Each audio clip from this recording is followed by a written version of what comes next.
খড়িবাড়ির ফুলবাড়ি চা বাগানের খাঁচাবন্দি হলো পূর্ণবয়স্ক চিতাবাঘ। সারা বছর আতঙ্কের মধ্যেই চা পাতা তোলে চা শ্রমিকরা। সম্প্রতি চিতাবাঘের আনাগোনা বাড়ায় চা বাগানে বিভিন্ন জায়গায় খাঁচা বসানোর কাজ শুরু করে টুকরিয়াঝাড় বন দপ্তর।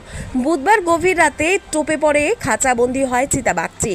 ফুলবাড়ি চা বাগানের ফ্যাক্টরি লাইনের ঘটনা। সকালে চা শ্রমিকরা বিষয়টি দেখে বন দপ্তরকে খবর দিলে টুকরিয়াঝাড় বন দপ্তর কর্মীরা এসে খাঁচাবন্দি চিতাবাঘটিকে নিয়ে যায়।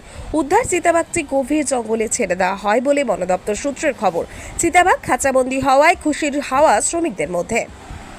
পরবর্তী আরও খবর জানতে অবশ্যই চোখ রাখুন শুধুমাত্র পানি ট্যাঙ্কি টাইমসের পর্দায়। আজকে এখানে আমাদের ফুলবাড়ি বাগানে অনেক দিন ধরে বাঘের একটা অত্যাচার ছিল, যে ছাগল গরু অনেক কিছু হানি করেছে আর কি। ওদেরকে ফরেস্ট ডিপার্টমেন্টদেরকে আমরা একটু জানালাম যে এখানে বাঘের একটু আক্রমণ চলতেছে। তখন ওরা এসে আমাদের এখানে একটু খাঁচা দিল। খাঁচা দেওয়ার পরে এখন আজকে বাঘটা একটু আর খাঁচাতে ফাঁসে গেল। ফাঁসে যাওয়ার পরে তারপরে ওরা আসলো, ওরা এসে ওদের উঠায় নিয়ে গেল।